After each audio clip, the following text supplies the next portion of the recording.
Welcome to the show. I'm really happy that you guys have all decided to join us today. This is going to be a really great conversation. Okay, I'm excited about this month because it's managing cyber risk in an increasingly connected world. Okay, so here's how it's going to go. We're just going to have Mordy. He's going to be our main presenter. He's going to talk through some of this, give us some insights. And then we have our panel that we're going to have a conversation with. So if you're on our panel, go ahead and raise your hand. There we go. All right. So we're going to have that discussion. It's going to be most of the time. If you guys, since there's a few of us on here, if you have some questions, feel free to raise your hand. Also, feel free to jump into the chat on the program here too and add whatever comments, add whatever questions and stuff that you have. We'll also interject those into the discussion today. Okay. So as we get going, Mordy, I'm going to turn it over to you. I'll make sure that you have screen share here. There you go. And you can take it away. You share what I believe is the right screen. You got it. Excellent. So an increasingly connected world on cybersecurity, what could possibly be more interesting? So last night, I'll tell you a quick story. Last night, I had one of those things that happened. I went to sleep. It was around midnight, and my wife wakes me up. She's like, I hear beeping. All right, so we went and traipsed through the house, and I'm sure you can all guess it was the smoke alarm, which went on beeping. I bought the smoke alarms years ago that were not supposed to require battery replacements, but this one apparently did. So go ahead, I replaced the battery, and at around 12:30 in the morning, the thing is shrieking like I don't even know what. So I decided that, okay, we'll get a new one. And now I have to make a decision, especially since I'm making this presentation today. Do I get one that's Wi-Fi enabled or do I not? So the security person in me is like, you're going to say that this is really bad. And the technologist in me is going to say, I love this stuff. It's totally awesome. You need this. Well, the technologist won. So I did put it on the guest network. We'll talk about that a little bit later. So that's what's happening in my life. I thought that was kind of interesting. By the way, anyone who wants to chime in at any point, feel free to interrupt me. I'm not one who holds any grudges. And Mordy, I would tell you that the technologist in me would always win that conversation too. So don't feel bad. Yeah, it was so hard to not get that. And I was like, fine, okay. Any event, that said, in the increasingly connected world, the world is literally every device that you could possibly imagine is going to at least have an option for Wi-Fi connectivity. So the practice of cybersecurity is protecting your systems, networks, digital information from theft, damage, unauthorized access, and any other cyber threats that may come up to play. So how do you go about doing cybersecurity?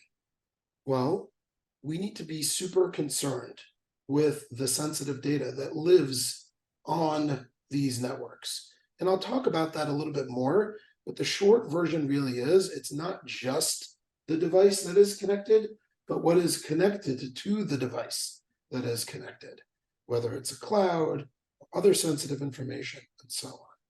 So that's, by the way, true work from home, in-home, personal, work, travel, really no matter what. And we'll deal with that a little bit more in a moment. So the technologist in me won. The technologist in me won the day that I started carrying a BlackBerry, which was that little guy that was about yay big and had 4 lines of data, and people were looking and saying, what's on your pager? And I would say, hey, that's my email. And people thought that was really cool back then. And that was the first move into a truly connected world. And now it's literally everywhere. So what's at risk? Our personal information. I may not be telling you anything you don't already know. If I don't, pay attention. And if I do, then it may be worthwhile to think a little bit more deeply about this. Social security numbers, your home address, your birthdays, any identifying information that you may have about you isn't just about that information and it being at risk on its own, which it may be. But it also can be things like your password reset questions. So your first car, where do I live? Where did I grow up? My mother's maiden name, and so on. Strongly recommend that you think very, very heavily about whether or not you answer those truthfully or you make stuff up and document that securely. Talk about that another time. Work devices and information, intellectual property, customer data, employee records, chats, data, business communication information, business plans, any other secure information that will live either on your computers and your mobile devices in the cloud, and how you connect to it and what happens when it gets lost, stolen, or even just put down at a bar while you're standing and talking to somebody. Is your stuff at risk? Your financial assets. I mean, this is like real theft when people damage you or steal from you. And this is probably a little bit more amorphous, but many companies that have been breached and or ransomed go out of business within a very short period of time. Trust is key to doing business. Trust is always key to doing anything. And when trust erodes, there's a lot of problems. So it's not just about rebuilding the trust, but making sure the trust doesn't disappear in the first place. So some of these things just require a little bit more thought and thinking about how you deal with the items that you're responsible for. So whether it's data, business data, or business devices, or you're in a home that has connectivity to business data, but your family members, I'm not going to give a real world example over here, for sure not. Say a kid had a gaming computer that was connecting to the internet and was wide open to the internet, and say you were, I don't know, an attorney, a financial advisor, somebody else who had compliancy requirements, and you were plugged into the same exact network. And what exactly is your exposure? I'm sure Jen could speak about that in a little bit, or maybe Monty will talk about that during the panel. So the real question is, in a really connected world, how should we be thinking? So I think the answer here is very, very simply, we need to paradigm shift. We are the risk. The computers themselves have inherent systemic risks, and we could talk about that and mitigate against that, but the people are at risks. Phishing attacks are the easiest thing. You click a link and they're in your system. So definitely get educated. And as I mentioned before, look at what was connected, not only what is connected, but what's connected to what's connected. So in that particular case that I just mentioned, a computer that had business data on it or was connected to a business cloud was connected to the same network that had a gaming computer on it that was wide open to the internet. In other scenarios, it can even be as scary as, I'm sitting on a network that has perhaps not my smoke alarm, but maybe it's a baby monitor or other types of cameras that are connected to the internet. And I'm going to use a technical term here, and you could look online and Google dork that and find a database of open cameras on the internet. If you didn't change the default password on that camera, you're likely at risk that that camera is accessible on the internet. So these things matter. And lastly, I'll tell one more story before I move on to some of the tips. A number of years ago, we worked with someone who took a picture of some business information on this person's phone off their screen. They realized that they probably should not have done that, deleted the picture. Turns out this photo was in their iCloud, backed up, and when their iCloud got hacked, that information was used to perpetuate a crime. So these are real world examples that happen to real people when we're not even recognizing where the vulnerability may be. So for businesses, this is a huge deal. Recognize where the points of attack could be, and it's not just at the firewall anymore. I'm working from home, I'm working at a coffee shop, I'm working in an airport lounge, I'm working on an airplane, I'm working on a train. Where am I? What's going on? How do I think about things? So while at home, if at all possible, maintain a separate network for work. Create a VLAN or a guest network for your kids and other wireless family members. Use a VPN. If you can't do that, make sure that you have a work firewall And this is really key. Make sure your devices are updated because vulnerable firmware just makes it that much more worse.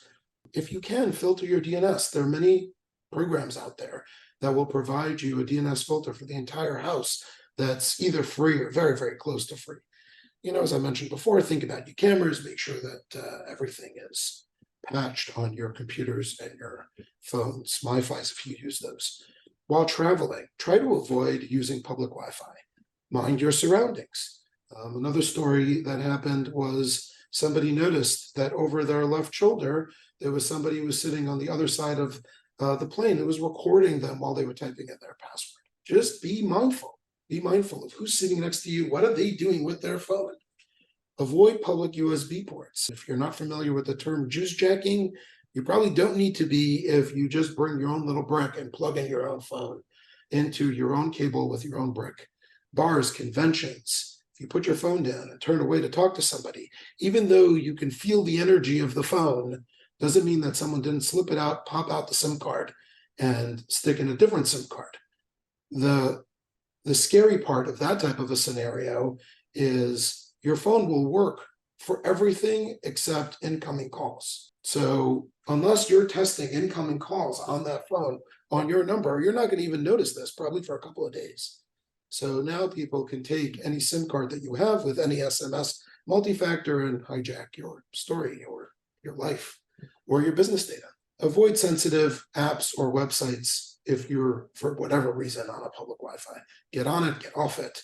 And another thing to do is, if your IT department does this for you, or if you have a BYOD device, somebody should call the carrier and put a carrier lock on the phone so that switching carriers, switching phone numbers, switching devices requires some form of a password. In the office, a lot of this stuff is things that people have been doing for a long time, but in the world of work from home, some of this changes. Make sure that the Wi-Fi is secure, separate the networks, do traffic inspections, make sure your data is backed up.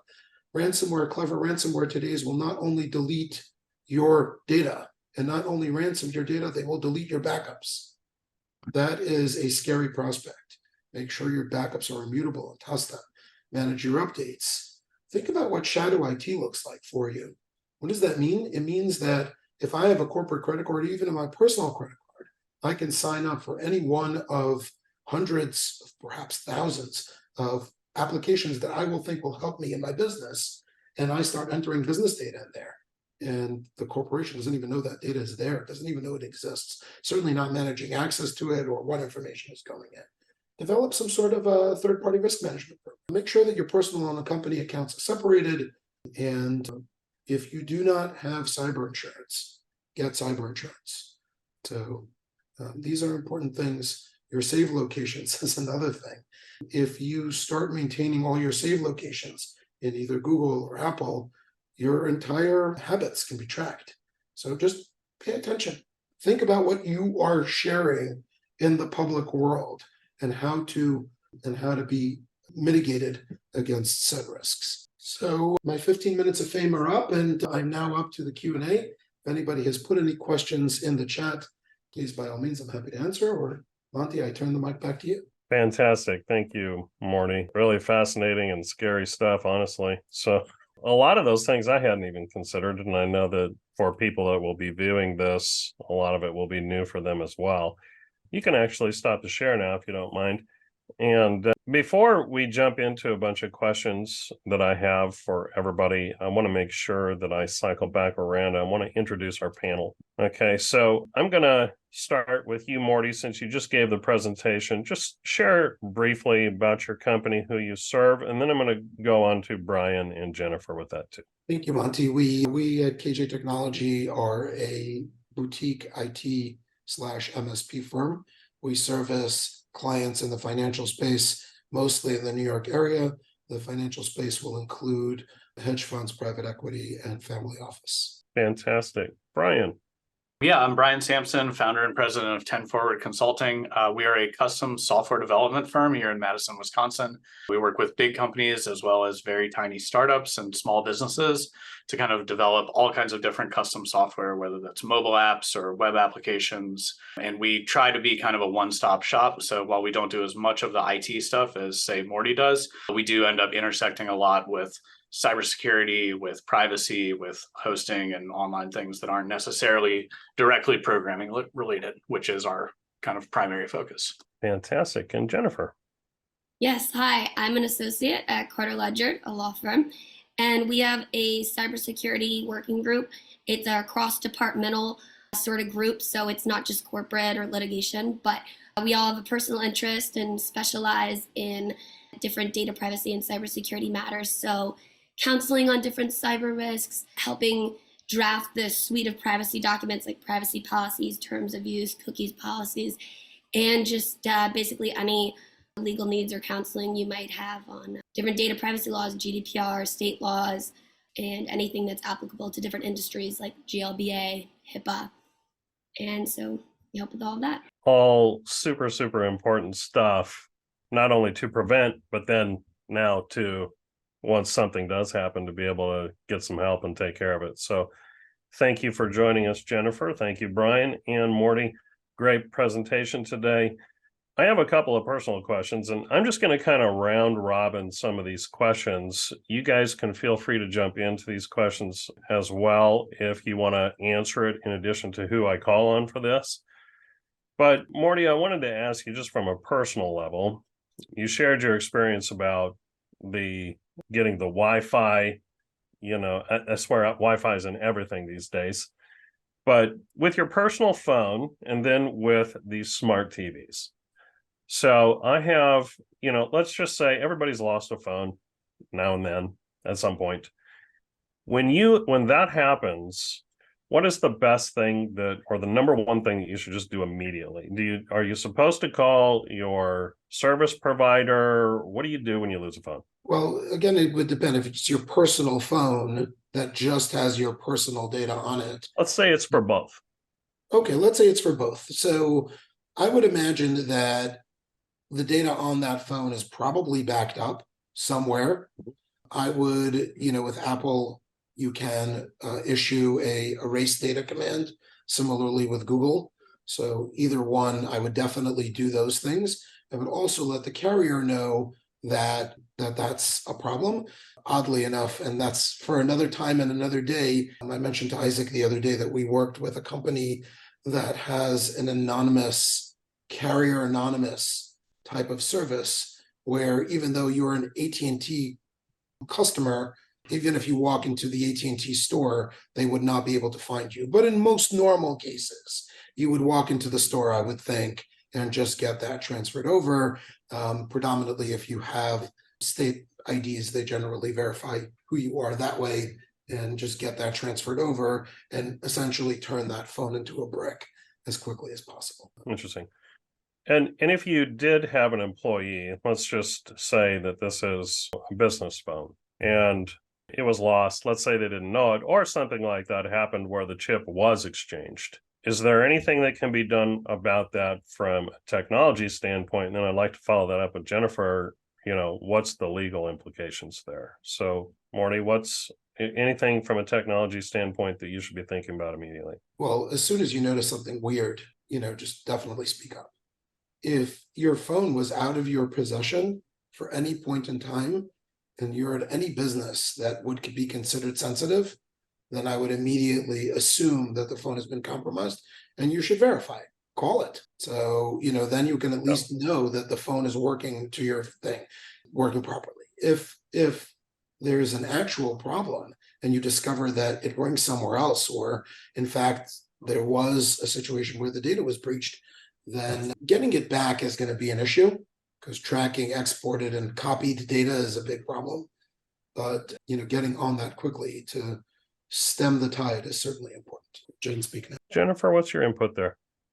Yeah, if this is, I think, a phone or another device you use, like working from home a lot, you use your personal laptop. So if that's taken, or similarly a phone that has work information on it, I think that's where an incident response plan or something similar, security incident plan, any of those sort of policies, procedures, what you want to call them, is where this really comes into play, and you jump in. First, depending on the plan, the first thing you would really want to do at the company, at your business, is see if any of the personal information on clients or anything private has been accessed, if there's been unauthorized access.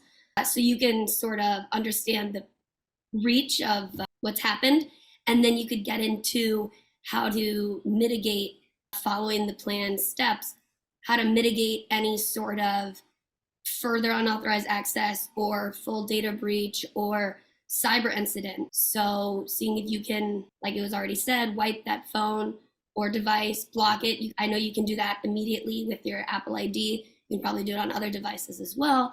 And then depending on what was accessed, what personal information was shared and shouldn't have been and disclosed to potentially like malicious actors, you have different data breach obligations, and you need to notify potentially those individuals whose information was leaked, or your clients or employees, whomever it may be. And this is just a good example of where that sort of incident response plan comes into play. So IT team or whomever, whatever employees were put in charge of that, really jump in there.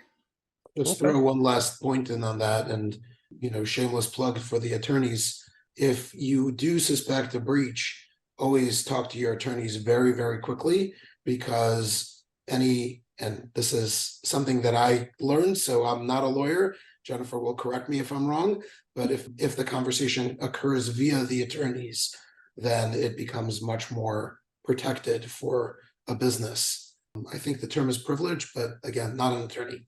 Don't know. So great input there, Morty. I appreciate it. Brian, I wanted to get you in the conversation really from a programming standpoint. What we're talking about are devices and stuff that are already made. They're already out there.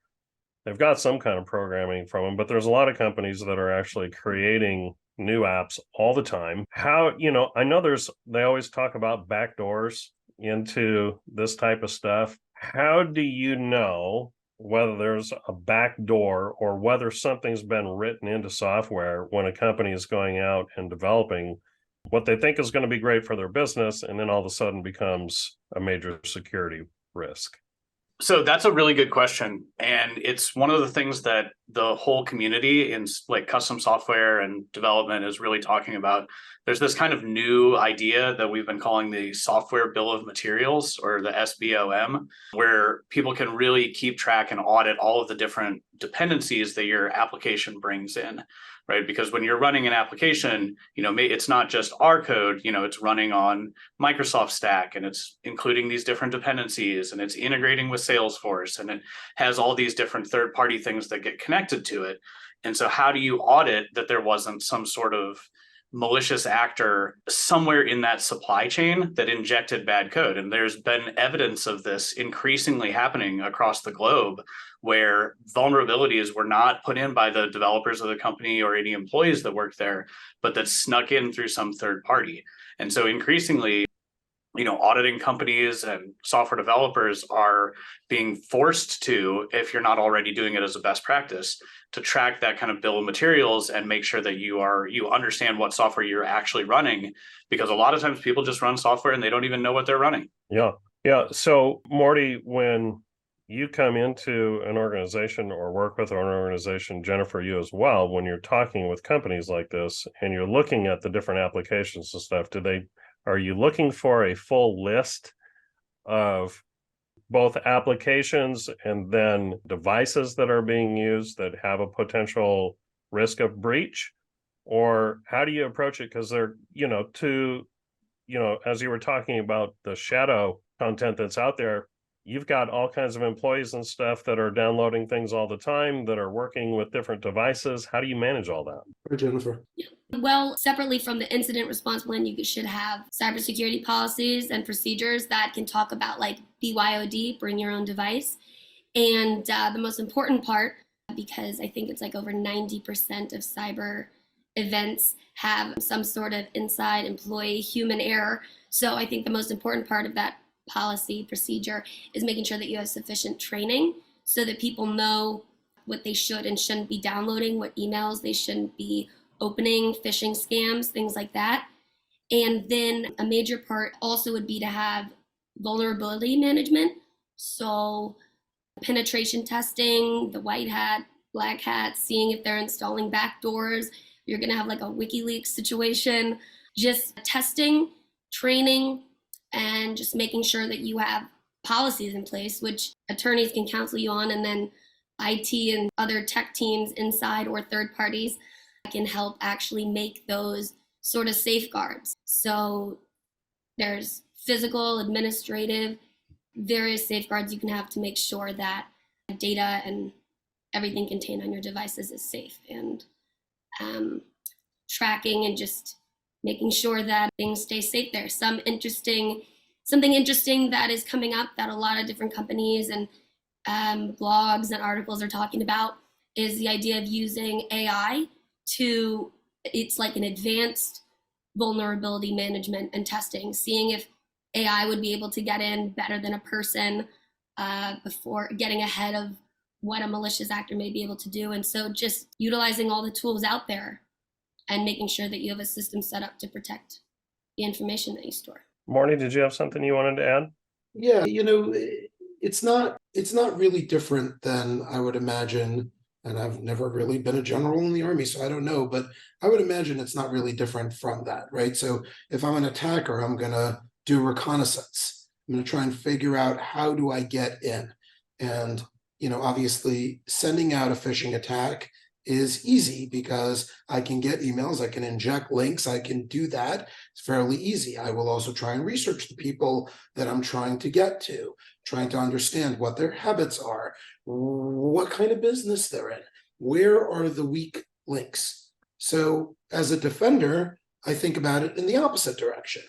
Where are my weak links? Where are my habits? What are my assets? How important are they? And how do I start thinking about defending them? And what that means is, yes, Monty, I need to know who has computers that belong to the firm, where are they, what software is on them, what's in the cloud. We did a small audit for a small company that may or may not be called KJ Technology. And for a firm of 25 people, we have 40 different systems in the cloud. I would imagine that any company of our size is probably running with that many systems. So have a third-party risk management program. Try and figure out if your information is sitting in the cloud, well, what is that information and is it being protected? And, I know I mentioned it before, but, make sure that you have your multi-factors set up. Fantastic. So, Brian, what specific programming best practices help reduce vulnerabilities in software development? Can you speak to that? Yeah, so we use a number of different things. In order for a new version of our applications to get out to production, they have to run through a series of tests. Some of those tests are written by the developers to make sure that the functionality works, but a lot of them are scanning dependencies, running what we call static or dynamic testing, which is just like a very kind of low-level brute force way of testing to see if the application will break under ways that typically can result in it becoming vulnerable to like hackers. And so there's a bunch of things. We also have a system that scans to make sure that nobody accidentally hard-coded a password or something like that that might end up getting divulged or getting reused or something like that. And so we have a lot of things like that. Interestingly, we had a company that we wrote a pretty sophisticated web application for and have been supporting for a few years. They're getting certified to go into a new state government wants to use their software. And they said, hey, Brian, like, can you write up like a 1 or 2 page thing about how secure our software is? And I was like, I mean, no, right? Like what you need to do is you need to think about the threat model. Like, what are you actually protecting against? And then we can determine if we are secure against that. Like, are you concerned that you have malicious employees who already have access, who will be stealing data, Edward Snowden style and exfiltrating this data? Are you worried about Russian hackers and robots? Are you worried about general members of the public increasing their access? Are you worried about your users getting too much access? And so it really depends, because you can't really protect against everything. And if you tried to, your software would become so unusable that you wouldn't have anybody who wanted to even use it. And so you really need to look at what are the threats, what are the biggest risks to the company, and what are the mechanisms by which an attacker would take advantage of that, and then really, really protect against those things. That's excellent. I'd like to round robin this question, and if you have a story to share with it, even better. But what cyber risks keep you up at night? Morty, we'll start with you. Put me in the hot seat. There are many cyber risks that keep me up at night. I would say that the nightmare scenario is a ransomware attack that deleted the backups. So there literally is no systems. What happens when that takes place? Just out of luck? There are ways to, as somebody who generally does not believe in negotiating with bad people, there may be a time and a place to work with companies who specialize in this. And there are firms who specialize in ransomware mitigation and rebuilding the systems, but more importantly, negotiating with the threat actors, the bad actors. Yeah. Are you guys aware of what happened with Las Vegas with MGM and I think it was Caesar's Palace, where the entire casino was shut down by hackers demanding millions? I don't have any more information than what was written in the papers. It's crazy, amazing. I mean, at that level, you can just see how much of a threat this actually is. But Jennifer, maybe you can explain. Let's say you're dealing with a company that's 2 to 5 million. Do they have that much of a risk for attacks like this? Are people really worried about companies like that, or are they just as much of a risk as what MGM is? Well, there is a lot of different types of malicious actors. Some of them target larger companies, of course, and organizations because they can get much more money.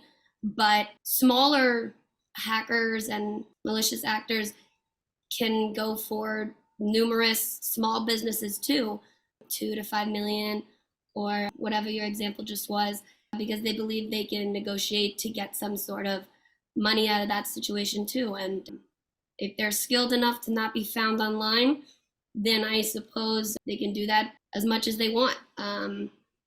Another really big issue I think about in cyber risk that is coming now is, again, AI, but used negatively, and deep fakes. So like the classic scam of calling and pretending to be a bank or something to get financial information, that's been around for decades. But now with deep fakes, and that's basically copying people's likeness or voices, it can sound like your coworker or boss, it can sound like your family, it can sound like anyone. And people are much more susceptible to providing their personal or work, employment information, financial information, whatever it may be they're looking for, someone they actually think they know, rather than a stranger at the bank. And in also, I think a big issue, again, it's a human error, but also mentioned earlier, employees or people on the inside that actually work for a company choosing to make bad acts or commit crimes or steal information like that from their own business. It's a really interesting concept or question there to consider, because while I would say cyber insurance is very important, you should have cyber liability insurance. Most of the time, typically, this insurance doesn't cover cyber events or these data breaches caused by employees or inside individuals. So even in those instances, you won't be covered. And then the greatest loss to consider there is IP, intellectual property, so trade secrets or anything inside like that, which is something else that isn't typically covered by cyber insurance. So I see that often, like exclusions to policies that if something malicious happens internally, it's excluded. A lot of times the cyber liability insurances will exclude cyber events that occur because of your own employees or inside individuals, as well as they might cover certain things like expenses for investigations, monitoring, and other associated costs of data breaches, but they don't cover loss of intellectual property, proprietary information, because first of all, I guess that's hard to put a dollar amount on, and also because these insurers don't want to be responsible for paying that out. So while cyber insurance is important, I think we've also seen a trend that they're making more and more carve-outs and exclusions. So it's important to train, know your employees, know what information they have access to, be confident that they've been trained correctly in how to respond to emails or requests, whatever it may be, or not open suspicious links, and also limit what information employees have access to. So there's some information, of course, that maybe all employees will have access to, but there's more secret, private, confidential information at a business that you might say is on a need-to-know basis, and you want to be able to limit that to certain individuals at the business as well, because those sorts of incidents are covered by your insurance. Excellent. Brian, I wanted to get you in here too. What keeps you up at night? Yeah, well, I think this is really good conversation between Jennifer and Mordy both. And I have just one story from earlier this year at our company. So we're a very small company, definitely not at the MGM Caesar's Palace level. But we got a phishing attack that hit an employee of ours who was in her second week of employment. And she got a text message that said, "Hey, this is your boss, Brian. I need you to go to the store. I have an emergency for a client. I need, $200 worth of Visa gift cards." This is one of the oldest scams in the book, but putting it, in this new light and saying, "Hey, I'm Brian, I'm your boss." And this was the first, her second week of work. And I think the only reason that it didn't work was she happened to have called in sick that day and talked to a different employee and was like, "There's no way that my boss is asking me to go run errands for him on a sick day." And they're like, "Wait, what? No, wait, no, this is a scam. You're being phished." And then we took that, but she was brand new, very embarrassed, wanted to be a good employee, wanted to help, and was almost willing. And that wouldn't have breached the company at all, but it certainly would have breached trust. It would have cost the employee money. It would have been a big mess. And then that same attack occurred like a month later on a different employee. And so it was definitely not just a one-time thing. So I think just because you're a small company doesn't mean that you're exempt from some of these more sophisticated attacks, right? And as Jennifer was saying, how long before that was a deep fake video of me saying, "No, we really need those Visa gift cards right now." So it's I tell you, hilarious. It's hilarious also because getting the information of who is a new employee at many different companies now just really means monitoring LinkedIn. Exactly. it really is amazing just the types of scams that will catch people and how real they can seem in the moment. It's really crazy. So, Brian, I want to come back to you with this one too, and I'll round robin this as well. But what innovations on the horizon are you excited about for the future of cyber defense? Anything that you're aware of? So I do think that AI is going to play a big part here, but not necessarily in the manner that people think it is.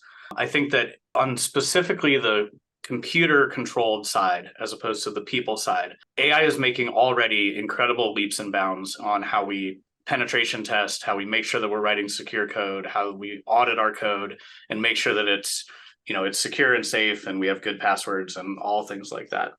On the flip side, I do worry quite a bit about what that's going to do to the people side. As people get more and more accustomed to talking to chatbots and chatbots start talking to chatbots, it's not a far stretch of my imagination to think that those chatbots themselves might become inherent security risks just because of what we're tasking them with.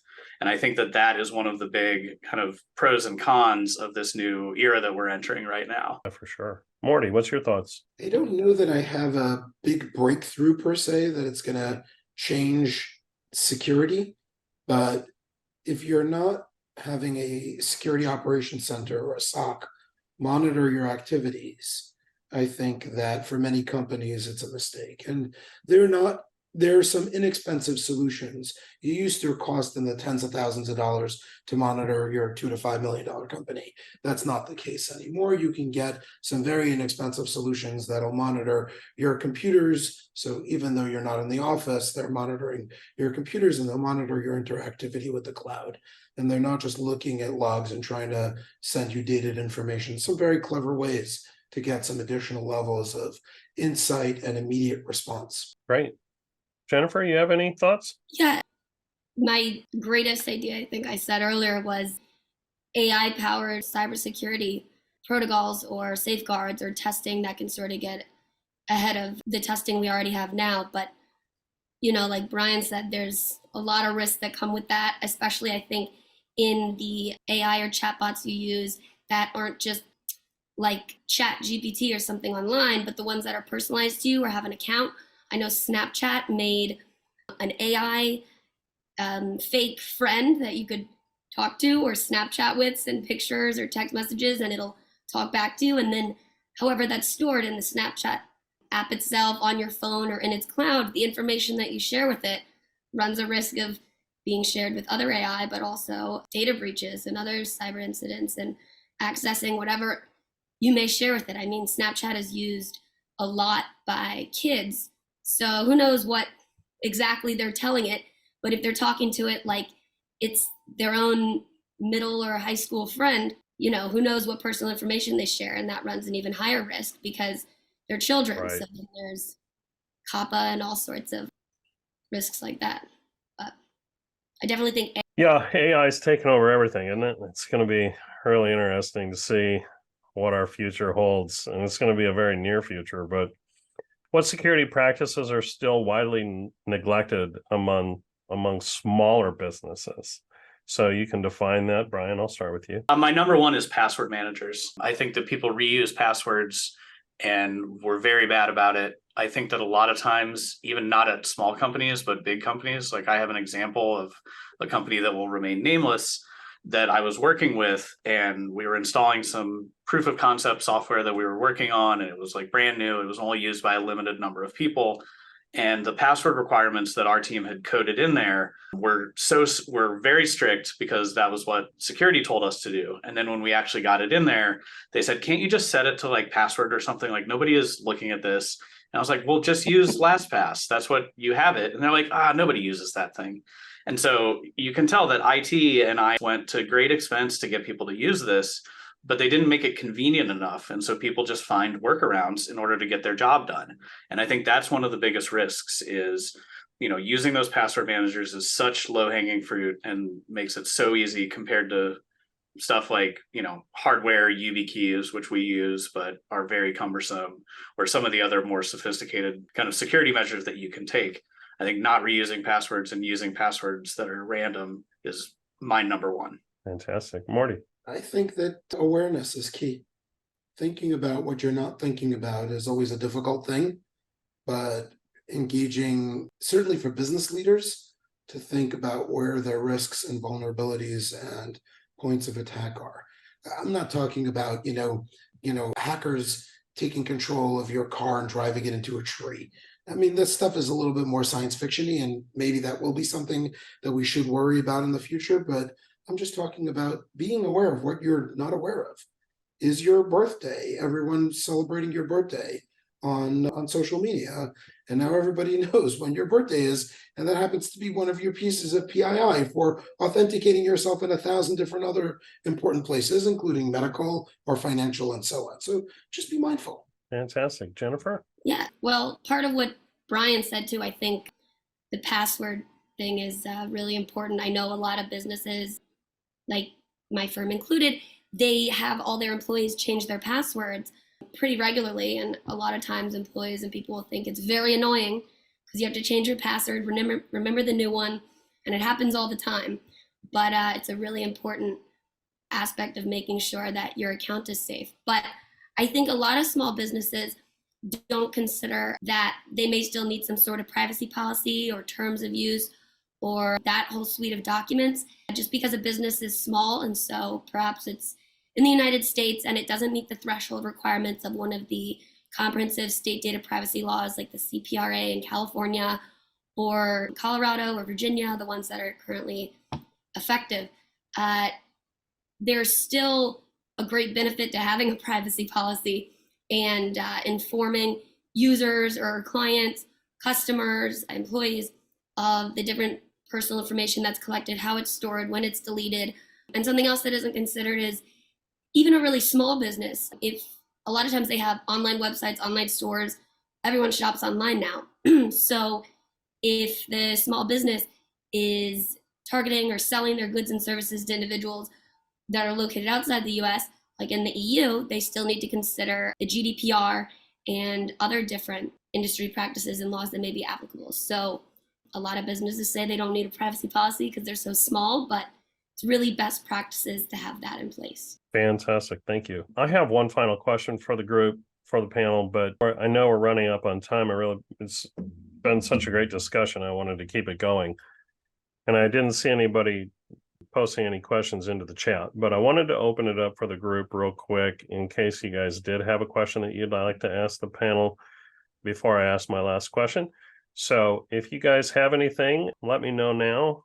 Otherwise, I will close it out with my last question. I will say, I have a question. there's one really interesting thing similar to the smoke detector is, for example, I have a Roomba, the automatic vacuum that Yep. goes around and cleans the house. And they now have Wi-Fi connectivity that maps out, once the Roomba does its thing, the exact layout of your home. It doesn't know what furniture it is, but including where furniture is, where it can't go.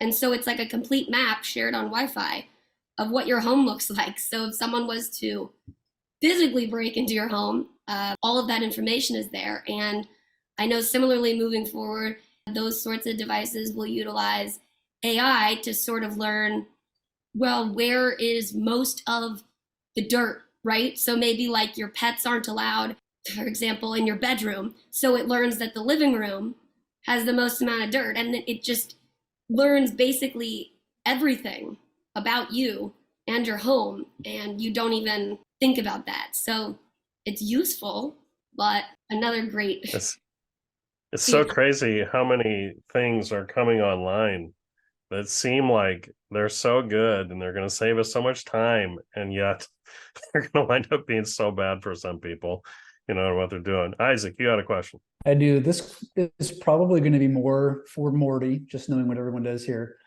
A couple of years ago, Monty and I had a training engagement with an international company.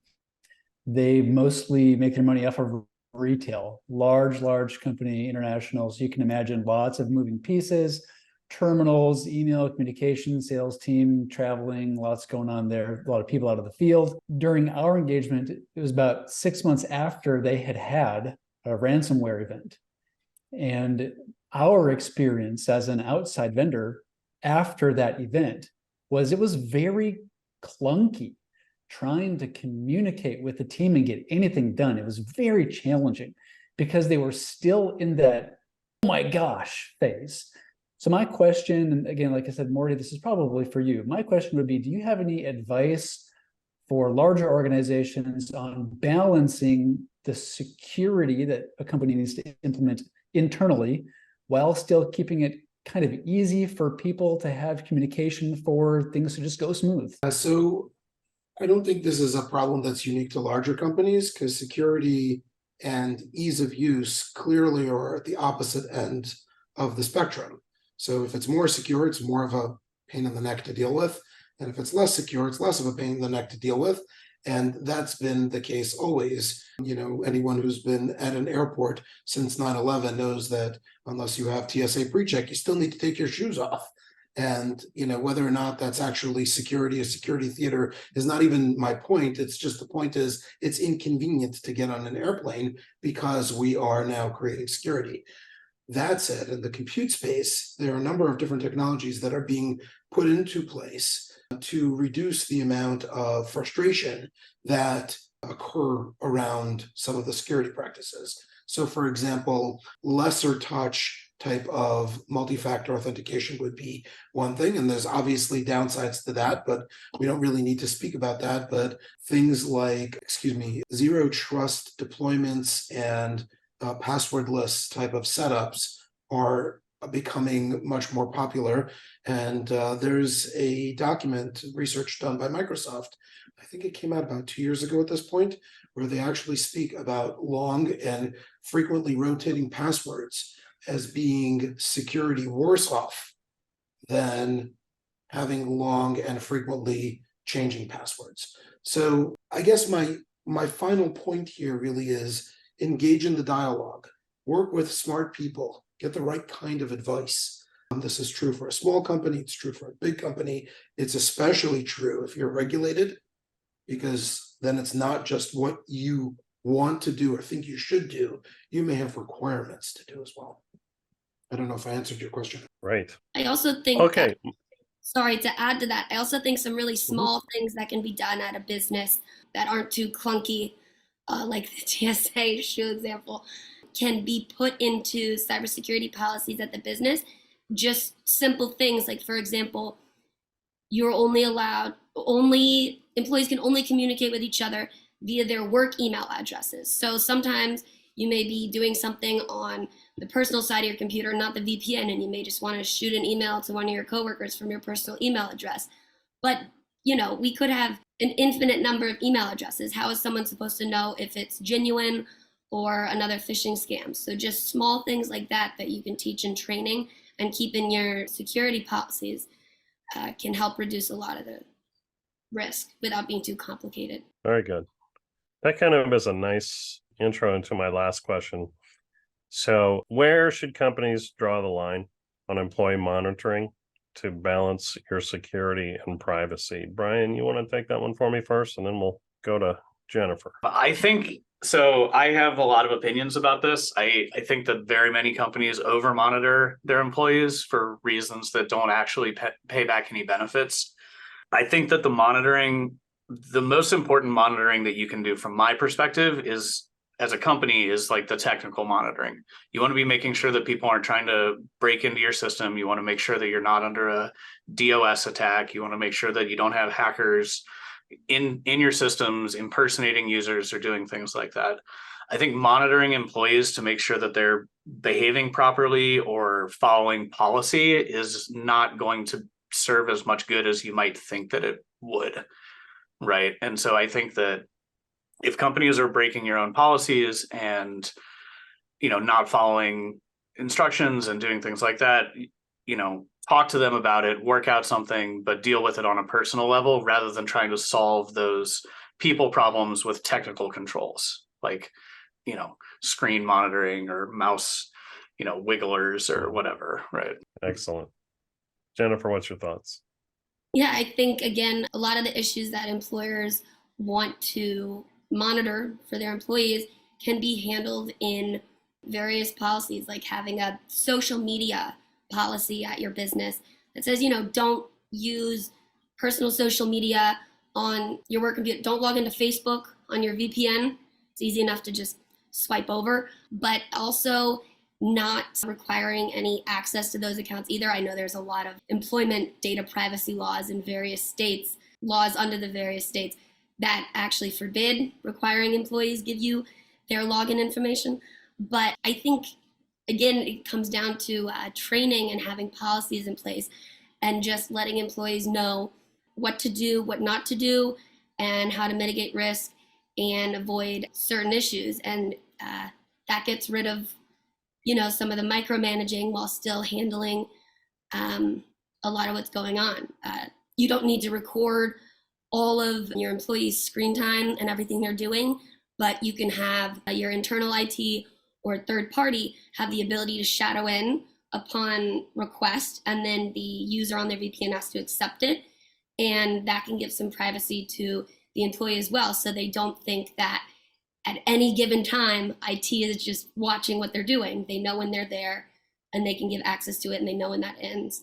And it could just be as simple as that. One of my favorite episodes of The Office is when Michael doesn't get an invitation to the party that Jim is putting on. So he goes in, he says, IT guy, log into all the employees' computers so he never misses an invite. So what do you think, Morty? Advised? You advised to do that or no?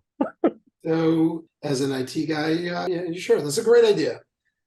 This call is being monitored for quality and training purposes.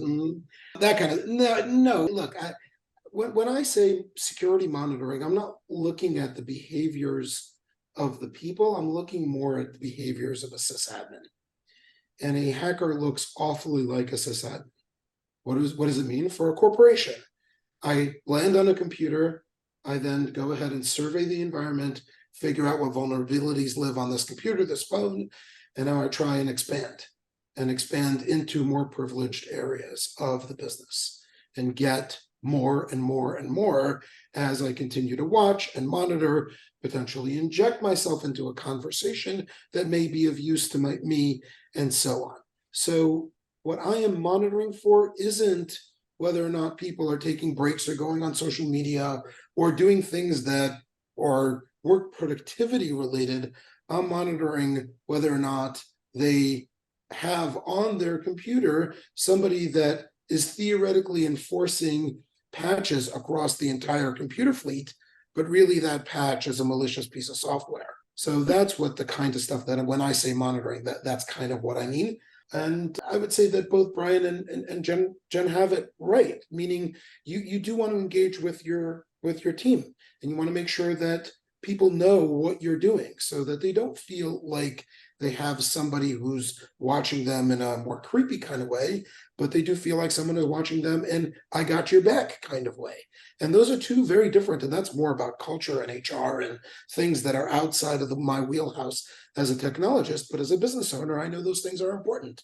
So you definitely want to make sure that people know that if you're going to provide them an opportunity, and Jen could speak to this from a legal perspective, or maybe when we talk about employment law, that could be a separate conversation. But my understanding is, disclaimer, not a lawyer, my understanding is if you offer it as a benefit to an employee, we will scan your home to see if you have any vulnerabilities. That's okay. Whereas to say we're mandating a scan of your home, that's not okay. And again, it just depends on what you're doing and how you're doing it. So you can provide a lot of value if it's done and it's coming from a good place, but it doesn't need to be done in a creepy kind of gross way. Fantastic. Well, it's been a great conversation. Thank you all. I really appreciate it. Brian, Jennifer, Morty. My primary takeaways are don't buy a Roomba and put some black tape over the camera on your TV.